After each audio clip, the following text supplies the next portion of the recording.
Welcome to Tony Martignetti Nonprofit Radio coverage of NTC 15, the Nonprofit Technology Conference. It's day 2. We are in Austin, Texas, at the Convention Center. My guests now are Megan Keane, Membership Director for NTEN, Michael Wilson, CEO of Small World Labs, and Joe Prosperi, Digital Lead for Relay for Life at the American Cancer Society. Megan, Michael, Joe, welcome. Thank you. Thanks for having us here. Pleasure to have you. Your workshop topic is online communities that inspire action and generate results. And we're going to get there in a second. First, I just want to point out that each interview today on day 2, I'm highlighting an NTEN swag item, and I've got my my zippered hoodie. This is one of the high-end items, zippered hoodie, and it's from Donor Drive. Welcome Donor Drive to NTEN. Peer-to-peer to fundraising. NTC. Is that what they do? Yep. All right. It goes in our swag pile. An ever-growing pile. It is. We're doing it all day today, and I got I think it's 11 interviews or so today. So all right. we'll have a good stash. All right, let's build some online communities that inspire action and generate results. Where's the best place to start? Let's start down in the end there, Joe. Where should we start with determining whether it's appropriate for us to build an online community, whether that's really going to suit the needs of our organization? Is that a good place? Yeah, I think what's really interesting to point out is that really for any of us that are nonprofit organizations, we already have community. You know, it's already there. We've got volunteers, we have staff, we have supporters, we have donors. Those communities are already there. And how do we turn those digitally into online communities? And some of them, most of organizations already have that, whether it be a Facebook community, Twitter community. But at the American Cancer Society, we decided a couple years ago that we really needed to have a vault, a place where all of our top engaged volunteers, our top supporters, our kind of the big fish in terms of Relay for Life, had a place to gather and a place to share ideas, get inspiration, mostly from a peer-to-peer fundraising standpoint. But we also noticed throughout time that our community has grown to a peer-to-peer engagement place and a peer-to-peer inspiration place where we're not relying on the American Cancer Society telling the story of what the American Cancer Society does. We're relying on our supporters to do it for us within our communities. Yeah. Okay, Michael. Let's still stay at the overview stage of community building. Yeah. So when would you do it? Yeah. So community is really just an engagement platform. So I think similar to how email is a communication type, phone is a communication type. Like Joe is saying, we have communities. Yeah. Yeah. And it's just really like, do you want your communication to be isolated and one-to-one like phone and email is, or do you want it to be many-to-many? So in that regard, it can work in virtually any environment. When you take the next step of, okay, so is it going to work in this situation or for this program or for this constituency base, we generally try to look at the product of 3 things. So one is size, so what's the potential audience size? 2 is what would they be able to do together, so the types of interactions that they could have. 3, what's the affinity, so what is the relative similarity between each person that's going to join, because the higher that affinity rate is, the more relevant everything is to everybody there. And then I guess it's 4. Oh, there's 4. Okay. The 4th is the value. So how important is what they're doing in the community to their daily lives? And so in that regard, you can have communities that are very small, that are successful, that are very small in terms of potential audience, but high in affinity and high in value. Or you can have the flip side where you can have, communities that are successful because they reach a large number of people, but they don't actually have that much in common. Facebook is an example. Okay. Yep. Megan, how about this threshold question, whether we should be doing it? Yeah, well, one thing that I think is always really important to look at is to look at like where people already are.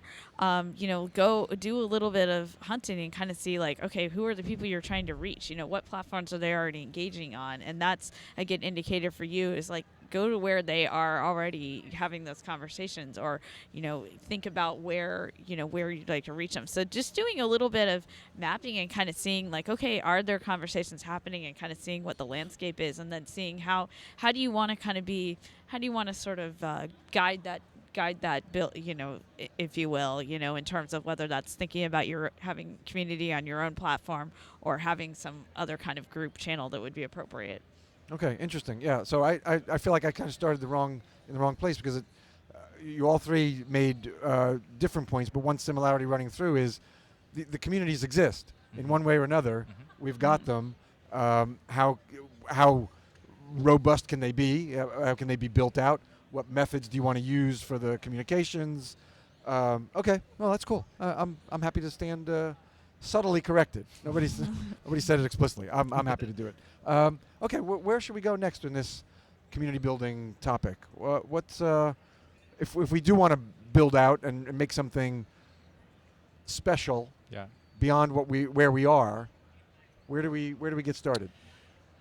Something that might be helpful is we have a few community experts here that maybe could talk a little bit about what they're doing to build community in their specific organization. Sure, NTEN and ACS, the Relay for Life. Yeah, go ahead. Megan, you want to? Yeah, sure. So one thing that we do at NTEN and NTC as a part of this is we really try to combine a lot of opportunities for people to network and connect and do some community building activities and sort of finding a combination of the online and the offline. So NTC is a perfect example of what happens when you get a bunch of people in the right place having conversations and having an in-person kind of community building. And then we really try to kind of keep that momentum going through some of the, the online kind of community building. And so we've done that in terms of groups. And what we have at NTC every year is we have Birds of a Feather lunch, which are lunches for anyone who wants to meet on about a certain topic. So it's a great way to break the ice because you automatically have something in common with someone else. So we've had every Birds of a Feather start that were Women in Tech table at lunch. There was another one that was a bunch of people that work at food banks. And some of those have led to becoming more formalized communities of practice that exist online. So, for example, a year ago, we had a bunch of people had a Birds of a Feather table that was an arts nonprofit group, and it has since become a community of practice that lives on the NTEN's community platform. And they meet on a monthly basis online, or sometimes they have Twitter chats in between the NTC, and then they're meeting up again this year. Why don't you explain what an NTEN community of practice is? Yeah, so our communities of practice are our affinity groups, so it's very similar to thinking of a Bird of a Feather in-person thing, only it exists online.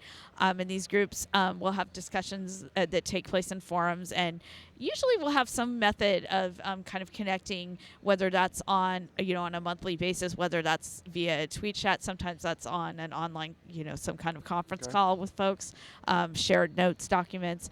Different groups do different things with that, but some have some kind of personal connection, but mostly exists online in between in-person gatherings. Now, are the communities of practice only open to NTEN members? No, they're open to the public, so anyone who wants to join. NTEN is very good about that.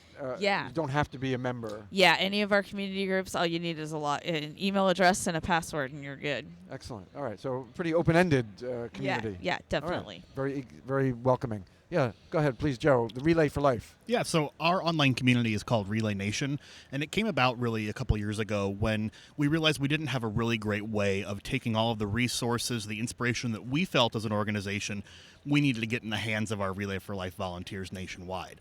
Relay for Life is such a large event. There's just so many volunteers, and they're in all corners of the country. So getting them together in an online community to connect them to other relayers with similar stories, similar ideas, similar struggles even, has been very valuable to us. And we've realized over the last 2 years with Relay Nation that it's not just an opportunity for us to share those resources with folks, but it's turned into even more of them sharing things back to us. And it's turned into almost a goldmine for us in terms of online content, social content, stories, videos, all of the things that for a nonprofit organization really help you tell your story about where the money goes, how the mission impacts people that participate in the event. And we've been able to use the Relay Nation to do that. So an example, just a couple months ago, we posted a very simple question in our forum on Relay Nation and asked, what was your moment? What was the moment at Relay for Life that you got what this event was all about? And within a couple weeks, we had over 280 responses from relayers across the country. Some, very short stories, some, litanies of pages long of who they Relay for Life for. And many of those things came with videos and pictures. And we were able to turn a lot of that content into social sharing graphics. So by us asking one simple question in our community, we got lots of responses and lots of stories. And we really put an emphasis back on our Relay for Life participants telling our story for us, because they can tell it so much better than we can as an organization. And that's really been the biggest highlight of having that online community is putting the storytelling of our organization back in the hands of the people that are benefiting from our services, that are inspired by the events that they go to, and that are in the end going to recruit and raise more money for the American Cancer Society. What were the things you were thinking when you decided there's a need for a community among all these relayers? These sort of, maybe some of the symptoms would be helpful for people to understand. Yeah, so we have a variety of nationwide meetings with leadership volunteers, and they always really enjoyed when we got the post-event surveys back from those saying we enjoyed visiting with relayers from other parts of the country, in other divisions, other areas, because they want to share the best practices. As much as I hate that term best practice, it really does drive a lot of what relay events do, and they want to share their struggles. So if there's an event that's having a tough time recruiting corporate sponsors or finding the right volunteer leadership, it not only allows them to share their concerns and get peer-to-peer feedback. Instead of staff at the American Cancer Society coaching these volunteers are now coaching each other. And they were doing that in person, and we wanted to facilitate that online and give them a place to have those shared meeting spaces for like-minded volunteers. We have a number of featured groups in our community. So event leads, kind of those key leadership volunteers, have specific groups where they can just meet, network, have forums, share resources with other event leads, all the way down to team captains and participants have their own forums specifically for their participation types. And that really has been very helpful to, one, justify to those people that need assistance that they're not alone in the help that they need with their Relay for Life fundraising and participation. And it makes a lot of advocates for us as well, because that peer-to-peer interaction, our volunteers are helping other volunteers, which builds their confidence and their appreciation for the cause and their confidence in their leadership abilities, which grows more leaders for us.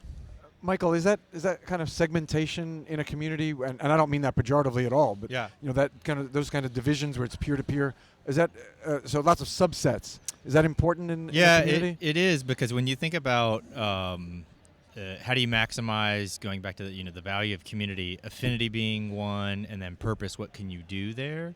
And segmentation, so who's the target audience for your community and what is it going to be about when they get there, helps increase that value. And so because of that, so we generally see at Small World Labs a few different community types and constituent groups that they're focused on. So one is event peer-to-peer fundraisers, which is what the American Cancer Society is doing. Another is members for more of like an association. So that's what like the American Heart Association is doing. That's what NTEN is doing. NTEN, right. Another is for advocates. So the National Wildlife Federation has an online community called Eco Leaders. It's targeted at student environmental activists, helping them create projects. Another is volunteers. Aparo, very small organization in North Carolina who's here, does all of their volunteer recruiting and matching through community. And then the last is kind of mission support. So for the people that the nonprofit is trying to support. So the Canadian Cancer Society is a good example of this. They've got a community in French for those in Quebec that is designed to bring together cancer survivors and those that are supporting them, so that they can, go through that challenge together, feel less isolated. So it's kind of, you generally do find, in our experience, more success when you do kind of target who community is for and what the purpose is. All right, so you have the umbrella community. Yeah.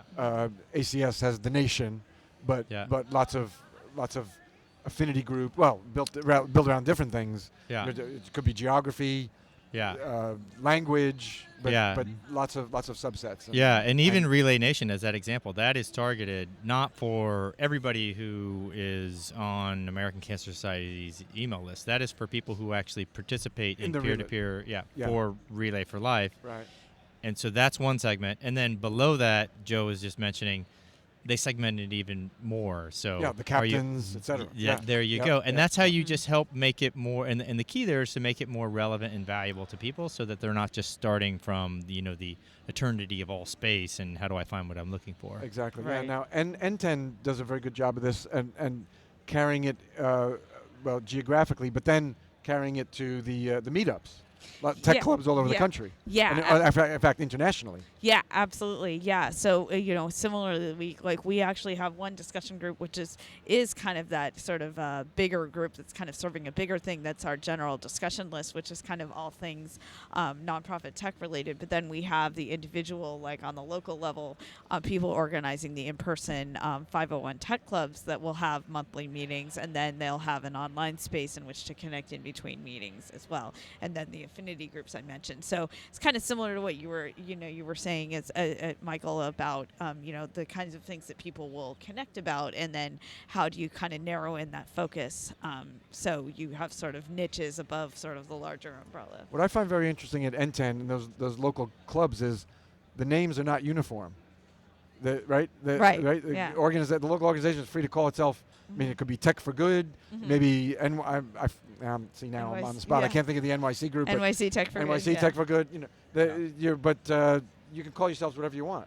Yeah, definitely. And so that's really where it comes in. I think that you kind of are segmenting into like kind of a good point about community building is like you can kind of think of your community as actually being the driver of your community, and you might be the person in like the driver's ed seat, like kind of taking the steering wheel here and there, to steer in the direction you want to go. Just like a little course correction. So you're still staying on your mission and what your strategies and goals are, but you're letting it be really self-directed, and then that way your community is really feeling a sense of ownership over it. Joe, what about that self-directed communities? Now ACS is a big organization. Mm-hmm. Is it that willing to allow that kind of like decentralization, I'll call it? Yeah, and it's interesting because when we first launched Relay Nation, it was fairly decentralized, where we had just wide open groups that people could create their own user groups based on geography, based upon participation type, based upon type of cancer that they were relaying for, just a variety of things. And we noticed that we got a lot of groups right off the bat, that people signed up and started those groups to try and network. And that's been great, but we realized about a year and that we needed to kind of shift focus and provide some featured groups, some pieces that we are setting out organizationally to put some resources behind, moderate a little bit more cleanly, and help push our resources and our strategies out that way. Because, after a while we noticed that for, Relay for Life online volunteers that run our websites, there were 4 or 5 different groups that were all user generated that were all competing for the same audience. So we picked out those ones that we knew had very large audiences and that really applied to everybody across the country, added them in a more prominent place on Relay Nation to make sure that the baseline strategies were out there, the baseline networking. That's like one of the course corrections we were just talking about. Yes. Yeah. And we've done a couple of those along the way. We used to have a very closed community where you had to, log in to view all the stuff that's there. And we realized, again, about a year ago, that by unlocking that and allowing people to at least read the information that's there, see the stories, follow the threads, look at the videos, that we're getting a lot more traffic that way and a lot more usage out of the site, and had a really great ROI because of that. Okay, and I was excellent. You just said ROI, and I was thinking, let's turn the discussion to evaluation, and how do we know if these communities are successful? Go ahead, Michael. You want to kick us off? Or? Yeah, I mean, this is an area where a lot of communities fall short, and it's not because they're not achieving it. I think it's because of the mix of the skill sets, background, and resources that community managers have. In that, if you're going to go determine, hey, what's the ROI, or if it's mission related, what's the ROM, return on mission for my community? Generally, the skill sets of the community manager are to be able to kind of, execute, build, engagement, and all of those types of things. And that's a little different from, all right, great, now I'm going to do data pulls from our fundraising database, and I'm going to port them together with community data, and then I'm going to run, VLOOKUPs if it's in Excel, or queries, if it's in a database. What's a VLOOKUP? We have jargon jail on Tony Montgomery. You just seriously transgressed. All right. What's a VLOOKUP? So VLOOKUP is a function in Microsoft Excel that that allows you to look at one cell and then say, go look in this other range over here and give me the value that corresponds to that. It's kind of a way to do database in Microsoft Excel. Okay. All right. Thank you. All right. Probation's allowed. All right. So, however, the ability to get that data is there, and being able to do so makes a big difference between the resources that community or community manager gets and doesn't, because after you started community, and a year from now or 2 years from now, the CFO or whoever's in charge of finance is going to come around like they should do on any project and go, what's this doing for the organization? And so that's one area where we, from our perspective, so we're kind of like a partner. We don't have we're not a nonprofit community. We provide communities. And that's where we find that it's really key to have not only the technology and then the strategy for the community, but also the support model for it. So you can do things like make sure you're building engagement, but also run those end-of-the-year ROI analyses. And so Joe at American Cancer Society, they got some great statistics that I'll let him share. But when you pull data together, here's some examples of what it has been achieved. The American Heart Association has a professional online network for their members, cardiologists, EMTs, nurses that join to be a part of it. They pay dues. Pre and post joining their online community, the upgrade rate from one paid level to another paid level went up 73%. The rate at which people attend their revenue-generating events, which are like conferences and sessions, went up 50%. The overall retention rate of members, so I'm a paid member 1 year, do I continue to be a paid member the next year? 10%. And there are, innumerable other quantifiable examples like that where volunteer hours have been increased 228%. Annual giving. Yeah. I'm gonna go to the folks who are actually here. Yeah. We only have a couple minutes left. Sure. So Joe, let's talk about your comments on ROI. How to do it. Not just what you've achieved, but your advice for small and mid-sized nonprofits to measure it. Yeah, so when we built out what our ROI looked like for Relay Nation, it was helpful to work with someone like Small World Labs, who on their platform, the users are generated based upon their Blackbot ID. TeamRaiser and Blackbot is the product we use for our online fundraising platform at Relay for Life. So we were able to easily export the data from the Small World Labs platform where Relay Nation is built and merge it using that constituent ID with the fundraising data of our users for Relay for Life, which makes it really easy for us to see what people that participate in Relay Nation do fundraising-wise, registration-wise, versus people that don't. And we pulled that data about 6 months ago, and I geeked out for hours about it because it was just stunning to see that for people that participate in Relay Nation and have had just one interaction, they've shared one photo, they've commented on one forum, those folks register on average 87 days earlier in the year than people that do not participate in Relay Nation. When you think about that in terms of a nonprofit event, that's almost 3 months that they register earlier. They're getting your autoresponders. Go ahead and call it 3 months. What's 3 days? It's 3 months. What's 3 days? It's mind-blowing what the amount of that helps. And to get those people in and fundraising sooner and recruiting sooner was amazing. And it wasn't just their registration. It was they set goals that were 127% higher, I think, than people that did not participate in Relay Nation, and they achieved that goal 73% of the time more. All right, I got to turn to Megan. Gotta give her a chance on ROI. One thing, and again, not just what NTEN has achieved, but how to. One thing I would say on ROI is, we've talked a lot about numbers, but it's really good to keep in mind the qualitative parts of ROI, and so to be in continued discussion with your community and be really taking in that feedback.